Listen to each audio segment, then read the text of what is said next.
Vou começar, pelo menos, comentando um pouco o que é, né, rapidamente aqui, a gente só tem 40 minutos, né, então, e a gente quer passar pelo status do projeto, né, em conjunto OCDE, Receita Federal, então, aqui, nosso bate-papo é focado, né, no status principalmente e no futuro, né, o que nos espera. Mas, como pano de fundo, né, então, o que é a OCDE, né, essa organização internacional, né, um organismo internacional que, para cooperação e desenvolvimento econômico, né, os países membros são países que a gente fala que são os países ricos, né, mas hoje em dia já está mudando bastante, né, já tem aí vários países que estão em desenvolvimento e já fazem parte, né, já são países membros do antigo grupo dos ricos, né, que era assim que se chamava.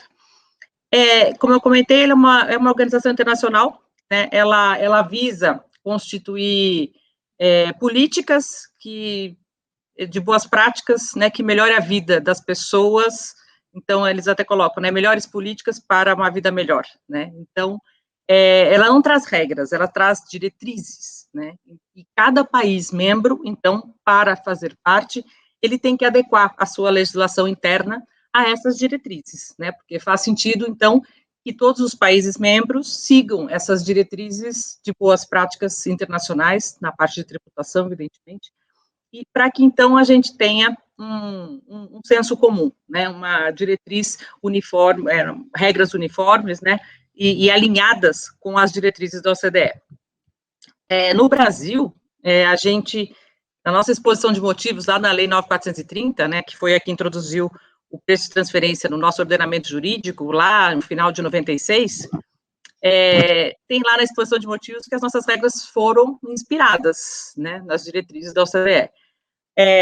Hoje em dia, né, a gente desde então, a gente vem discutindo o que é essa inspiração, né, e assim, as diretrizes da OCDE, elas colocam, né, como um ponto de partida, uma análise da cadeia de valor, né, que a empresa ocupa, né, então, em que lugar a empresa está dentro de uma cadeia de valor, né, então, com base nessa análise da cadeia de valor, é que há uma alocação de renda, né, de lucro. Então, isso já por si só difere do que nós temos, né? Então, a gente teve, sim, uma inspiração nos métodos que existem nas diretrizes da OCDE, mas essa alocação com base em cadeia de valor, né, uma análise de quais são as funções, né, o perfil funcional das empresas aqui, né? Então, assim, na OCDE você tem lá o perfil funcional, então, ou seja, quais são as funções que aquela empresa desempenha, quais são os riscos que ela assume, né, os ativos que ela detém, né, então, tudo isso, né, onde está a tomada de decisão, né, então, essa questão desse perfil funcional, ele é forte, né, ele é muito presente nas diretrizes da OCDE, né, e esta parte, ela não veio para cá, né, ela não está, pelo menos não por enquanto, né, e com isso, a gente tem assim, então o nosso preço de transferência, ele nasce um pouco diferente, né, ele nasce com margens de lucro fixas, pré-determinadas, né, colocando todo mundo, né, todos os contribuintes, né, em algumas caixinhas, né, então, não importa o seu setor, não importa a função desempenhada, os riscos assumidos, né, todo mundo vai, se adotar aquele método, vai seguir aquela margem de lucro. Então, é um cálculo, como vocês sabem, por produto, né, então, não é por setor, é por produto, com margens fixas. Quando ele foi desenhado, foram métodos pensados em mercadorias, né, não em serviços, não em direitos, né, apesar de a regra ser exigida, né, como vocês sabem, para bens, serviços e direitos, né, são os mesmos métodos, né, as mesmas margens estabelecidas. Então, esse é o histórico, né, ele é diferente e ele tem essas diferenças, e são fortes, né. À época, né, sempre se alegou, e até um tempo atrás se alegava que isso era uma simplicidade bem-vinda, era uma segurança jurídica também necessária, tanto para o contribuinte, né, como para a Receita Federal. Então, a gente tinha, sim, safe harbors, né, que são métodos são alternativas, vamos dizer assim, de simplificação, né, do compliance, né, da apuração dos cálculos, apenas para exportação e também depois para a taxa de juros, né. Então, assim, ele nasce desta forma e é assim que a gente vem convivendo até hoje, né. Agora, o que que mudou, né? O que que mudou? Em 2017, o que aconteceu, né? Foi o governo brasileiro, então, manifestou oficialmente, né, fez aí o seu pedido de adesão. Então, assim, olha, manifestou o interesse. Queremos fazer parte da OCDE. E, como a gente comentou, em termos históricos, o que acontece? Para você ser parte, né, ser país membro da OCDE, você tem que estar alinhado com as diretrizes internacionais na parte da legislação tributária internacional. Então, não dá para, a gente vai ter que cuidar da nossa parte de preço de transferência, né, provavelmente lucros oferidos no exterior, regras anti-abuso, anti-elisivas, enfim, toda essa gama de tributação internacional, né, porque o que se busca é evitar assimetrias. Se eu tributo aqui, lá do outro lado tem que deduzir, né, eu não posso tributar aqui e tributar lá, né, se busca evitar essa dupla tributação e também a dupla não tributação. Então, se eu deduzo aqui, quem recebe essa renda não pode deduzir lá também, não tributar, né? Então, evita-se essas assimetrias tributárias, né? Então, lá em maio de 2017, houve, então, essa manifestação expressa do governo, no final era ainda o governo Temer, né? Assim, queremos fazer parte deste grupo, né? Queremos ser país membro da OCDE. E na verdade, essa questão do Brasil estar próximo a essas questões internacionais, tributárias, né, ela começou um pouco antes até, né, não foi apenas em maio de 2017 com essa manifestação expressa. Eu tenho aqui que, desde 2010, por exemplo, quando o Brasil foi membro do Fórum Global de Transparência e Intercâmbio de Informações para Fins Tributários, então esse foi, vamos dizer assim, o primeiro passo expresso. E depois, lá em 2013, né, se vocês forem lembrar, o país membro do G20, né, que são as 20 maiores economias do mundo, e o Brasil era parte do G20, né, fez parte do projeto BEPS, então, lá em 2013. E, por fim, em maio de 2017, quando ele solicita o ingresso na OCDE, então, daí é que começa, então, todo esse caminho que a gente vem percorrendo desde então, né, oficialmente aí desde fevereiro de 2018, justamente com esse trabalho em conjunto, Receita Federal do Brasil e OCDE, né, então, eu peço aqui agora na verdade, queria que o Siciliano compartilhasse conosco, então, como é que foi esse começo, né, esse início de 2018, né, foi em fevereiro de 2018, que a gente começa com o primeiro relatório aí desse grupo, né, e aí, com isso, a gente vai comentar um pouco como está esse projeto, né, porque ele é uma realidade, né, ele está acontecendo, né, e como pano de fundo, então, esse foi o que nos trouxe até aqui, e agora a gente vai falar um pouco de como está o projeto e o que nos espera, né? Obrigado, Fê. Pessoal, bom dia. Bom, da mesma maneira que a Fê só me chama de siciliano, eu só consigo chamar a Fernanda Amaral de Fê. Então, vez ou outra, eu vou ter que chamar de Fê. Desculpa, tá, Fê? Fique à vontade. Estamos entre amigos, assim é bom. Alerta também, viu, Fê? A casa da Fê, não sei se ela tá em casa, mas olha que bonita. Tem flor, tem uma parede bonita. Eu não estou na minha casa, tá? Então eu tenho uma cortina roxa aqui atrás, que está combinando com o background aqui da tela roxa, mas não é propriamente bonita essa cortina.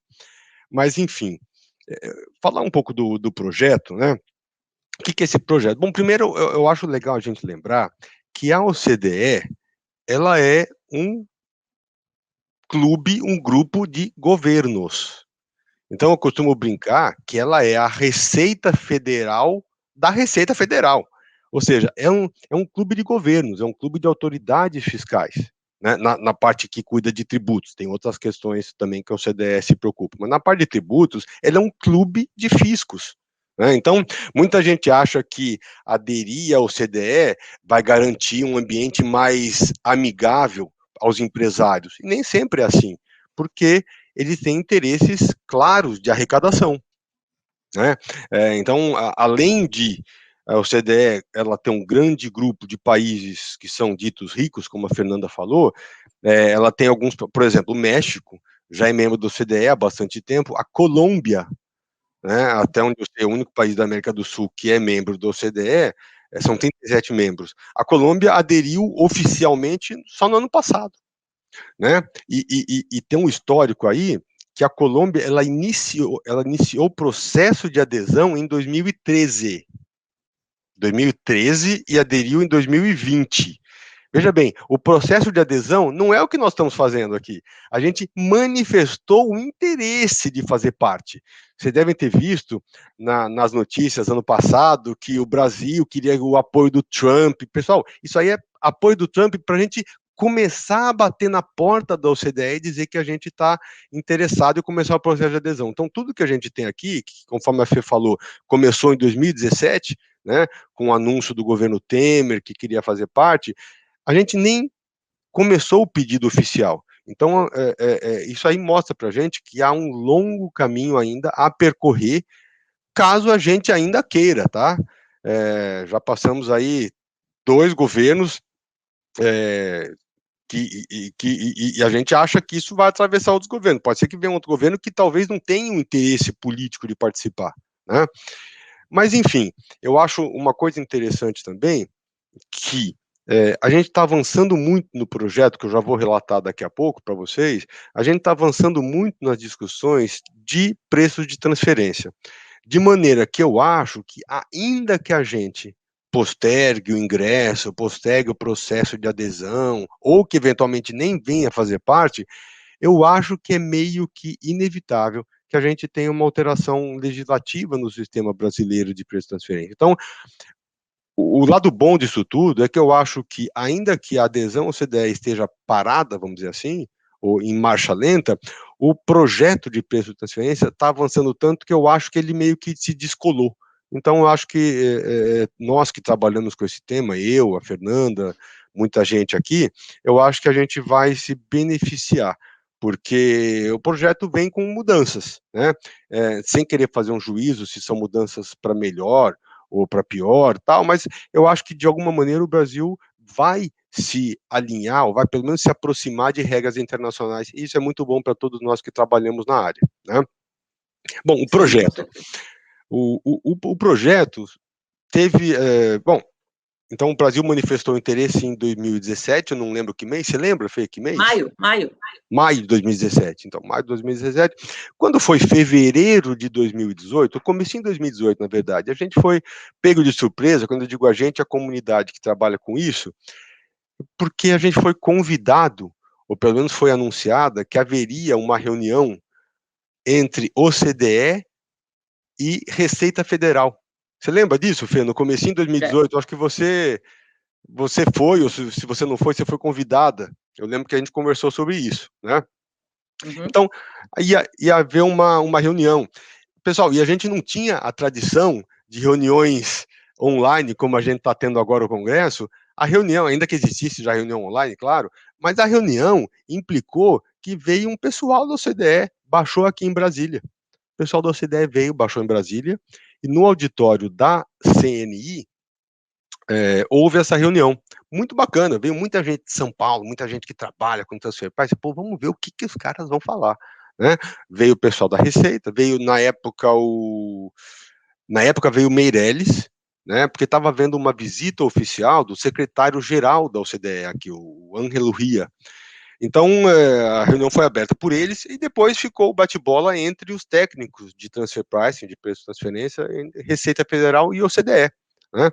Foi muito interessante. E ali começou o projeto. Eles falaram: olha, pessoal, esse projeto conta com o patrocínio, tá? Dinheiro de uma agência governamental do Reino Unido, que vai bancar o projeto como vocês podem imaginar, ele envolve muitas viagens daqui para lá, de lá para cá, tal.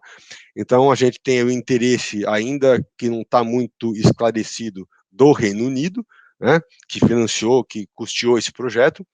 E aí foi anunciado na reunião que em 18 meses eles viriam, o grupo de trabalho de Receita Federal e de OCDE, eles viriam com um estudo aprofundado da legislação brasileira, das regras brasileiras de preço de transferência, né? E de fato aconteceu. Depois de 18 meses, na metade de 2019, realmente eles vieram novamente para o Brasil e apresentaram a análise que tinha sido feita do sistema brasileiro, né?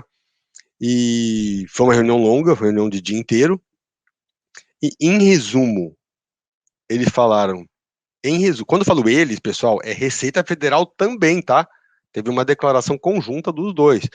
Então, foi declarado que a legislação brasileira tem seus méritos, como a Fernanda já adiantou aqui, tem seus méritos, que basicamente eram simplicidade de fiscalização, simplicidade de compliance, ou seja, é fácil cumprir. Muita gente vai estar surpresa, não, mas não é fácil não, é uma confusão, tal, mas assim, ela é objetiva, tá? As regras estão todas escritas. Então, isso gera uma facilidade talvez, de cumprimento, de fiscalização, mas nós que trabalhamos na área sabemos que isso também gera muita margem para discussão e contencioso, né? Qual a empresa que passa por fiscalização de preço de transferência e não é autuada? Muito poucas. Né? Então gera muita discussão, muito contencioso. Então é um sistema que gera muito atrito, justamente porque, e aí é uma opinião minha, porque ele tem muitas regras escritas. Então é claro que a gente possa ter interpretações diferentes, né? E a OCDE e a Receita falaram, olha, se o Brasil quiser continuar se aproximando da OCDE com vistas a uma adesão, e isso é uma decisão política, eles falaram isso, o Brasil vai ter que mudar o sistema. Tinha uma expectativa, né, Fê? Tinha uma expectativa de que, acho que eles vão aceitar o sistema brasileiro, né, de conciliação, exatamente. Exato. E no final da reunião eles foram muito claros, ou muda ou não entra para a OCDE, porque a OCDE exige que tenha uma legislação de preço de transferência de acordo com os guidelines, que é uma bíblia de transfer pricing da OCDE. Então vai ter que mudar. E falaram, olha, então aqui está diferente, como eu falei, foi uma reunião de dia inteiro, aqui está diferente, aqui precisa fazer assim, foi uma reunião foi um estudo, né, nesses 18 meses, muito detalhado. E foi muito bacana, porque mostrou para a gente realmente os pontos fortes e fracos da legislação brasileira. Algum tempo depois, se não me engano, posso não ser preciso, mas algum tempo depois foi emitido um relatório que nessa reunião foi emitido apenas slides, foram apresentados slides, depois foi um relatório. Então, o ponto que a gente tem hoje, né, bom, enfim, foi produzido todo esse material, foram feitos eventos em que a OCDE também compareceu, em Brasília, São Paulo, não sei se Rio de Janeiro, mas a OCDE, o pessoal se deslocou até São Paulo, foram fazer eventos, e não mostra realmente um interesse genuíno, tanto da OCDE quanto da Receita Federal, de realmente mudar. Tá? E aí, como o sistema brasileiro, o pessoal falava das vantagens do sistema brasileiro, da simplicidade, do safe harbor, tal, que era muito bom, não sei o quê. Então o CDE falou assim, bora, vamos tentar, ainda que a gente queira que vocês adotem uma legislação próxima dos guidelines, vamos tentar colocar alguma coisa dessa simplicidade que vocês falam que tem. Né? Só que a gente a gente quer ouvir de vocês não falam que é tão bom? Vamos ouvir de vocês a simplicidade. E aí foi que em 2020 eles fizeram um questionário, né? Um questionário. Então me respondam, por que é simples? Como você acha que teria que ser simples? Né? E esse questionário, eu vou querer ouvir um pouco da Fernanda, porque a Fernanda efetivamente trabalhou no preenchimento desse questionário. Como que eram as perguntas, Fê?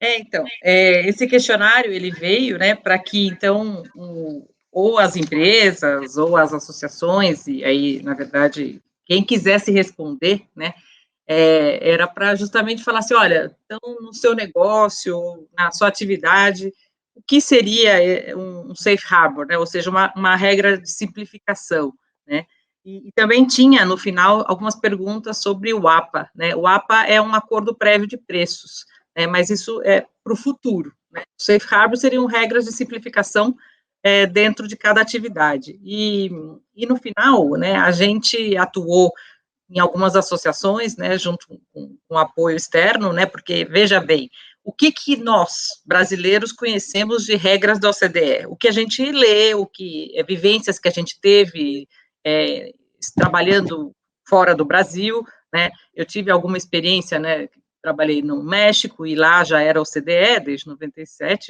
2007, então, assim, na verdade, eles tinham bastante experiência nessa parte, né, então, a gente tinha esse conhecimento. Então, claro que a gente precisa de um apoio de um conhecedor de regras de OCDE, né, alguém que tenha vivido no exterior e que tenha feito esse tipo de estudo de preço de transferência, né. Então, em conjunto, né, a gente acabou atuando e descrevendo, então, o que seriam esses safe harbors e como seria, né. Na verdade, em resumo, né, e a gente teve esses eventos que o Siciliano comentou, né, que foram eventos em conjunto OCDE e Receita Federal, até na ABDF, né, a gente tem isso disponível no YouTube, foram pelo menos 2 eventos, né, com a ABDF, foram eventos muito ricos, né, então, até recomendo, né, para quem tiver interesse, acho que cada evento tem umas 2 horas e pouco, né, de duração, mas foram eventos ricos, né, o Siciliano participou desse evento também, e onde eles destrincharam, né, então, primeiro falaram do questionário, quando liberaram, e depois falaram do resultado, né, e focando aqui no resultado, então, a gente, vamos dizer assim, em regra geral, foram 42 respostas, né, de questionários, e mais de 600 páginas, segundo a Receita Federal, e que ficaram divididos, assim, em 19, desses 42 respostas, são 19 de multinacionais, são 15 via associações, 4 de academia, né, de nossos doutrinadores e professores, e 4 de consultores e advogados. Em termos de setor, foram 6 de commodities, 2 de automotivo e 2 de tecnologia, e os demais de farma 1, química 1, enfim, aí o restante foram... Ô, Fê, sabe o que eu acho E o legal notar? resumo disso... Oi, pode falar. Sabe o que eu acho legal notar também, né? Que brasileiro tá, como que é, gato escaldado tem medo de água Água quente, fria. fria. Então tem muita Água fria, empresa gato que foi escaldado tem medo de convidada a água fria. participar, não é? Tem muita empresa que foi convidada a participar, falou assim, tinha que mostrar um monte de coisa, né, Fê? Tinha que dar um monte de detalhe da operação e tal. Muita empresa falou assim, eu vou abrir minha vida para o fisco, né? Então aquela coisa, a empresa brasileira tem medo dessa relação com o fisco, né? Porque a gente tem todo um histórico de Sem atrito dúvida. aí. Sem Então, dúvida. muita empresa, e a Fê comentou que associações responderam, teve muita empresa que falou assim, não, eu posso responder, mas através de uma associação, porque eu não quero abrir os meus detalhes. Né? Então, por isso que várias Foi o nosso associações caso, né? responderam, né, Fê? Eu participei de várias associações que responderam, mas até por ser associação, então não foram liberados números, né? Foi liberado o perfil funcional, né? Onde a gente entendia que podia ser aplicado o Safe Harbor, porque era um perfil funcional similar para todo aquele setor, né? Então, a gente acabou se enquadrando dentro daqueles grupos, né? O primeiro grupo falava que o Safe Harbor era aplicável também para atividades complexas e de alto risco. Esse foi vamos dizer assim, foi o primeiro grupamento de respostas. O segundo foi que o Safe Harbor seria para atividades rotineiras, frequentes, porém complexas, né? A gente se enquadrou nesse segundo. O terceiro, né, essas associações que eu participei. Na terceira, seria Safe Harbor para atividades rotineiras e simples. Esse terceiro grupo é exatamente o que está nas diretrizes da OCDE, né? E o último falava que, olha, não preciso de regras de Safe Harbor, né? Então, porque se a gente vai estar alinhado com a OCDE, então também está tudo bem, não preciso de simplificação, basta o estudo econômico global e seguimos por aí, né? E agora, Ronaldo, quais são os próximos passos, né, para a gente poder concluir aqui, né? O que a partir de agora, onde estamos e o que a gente entende, né, eu e Siciliano entendemos, que são os próximos passos desse trabalho conjunto, né. Primeiro que, segundo eles estão desenhando, a partir dessa análise desses questionários, eles estão desenhando, sim, os safe harbors. E com relação ao mapa, eles estão desenhando como se fosse um framework, né, meio que um padrão, que, claro, que vai precisar ser ajustado, eventualmente, mas eles estão tentando desenhar um acordo prévio de preços padrão. Né, pelo menos essa é a parte que a Receita Federal está falando. Do nosso lado, né, na verdade, a gente também está vivendo uma expectativa de reforma tributária, né? Então, nessa parte, né, Ceciliana, a gente também está avaliando, porque no final de preço de transferência, o impacto é no imposto de renda, né? Então, muito se tem falado de, vamos tributar dividendo, mas a gente espera que reduza a alíquota corporativa, né, do imposto de renda, se fala em eventual aumento de faixas na tabela progressiva da pessoa física, colocando uma outra faixa com uma alíquota maior.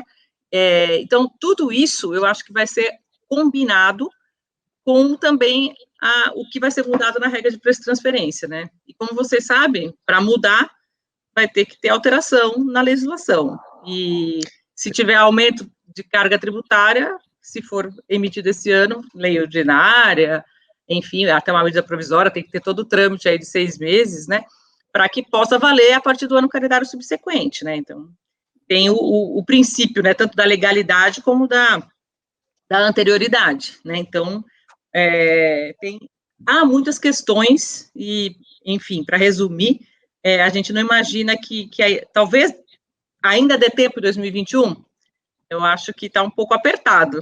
O que você acha, Siciliano? Nossa, eu achei que você ia falar assim, ainda dá tempo para 2023? Eu achei que quando lançou 2021, nem... Ô, Fê, aqui tem muita gente assistindo, não vou falar nem chance. Mas, assim, eu acho bem difícil. Assim, a pauta do Congresso, todo mundo lê no jornal, tá super atravancada, entendeu? Mudança constitucional, e aqui não precisa ser constitucional. Então, sinceramente, eu acho que isso vai demorar alguns anos ainda. Mas eu também tenho a impressão que virá. Tá? Vai demorar, mas virá. Vem uma pergunta do Telegram, por exemplo, se a gente acha que isso aqui seria bom, essa alteração para o setor de serviços.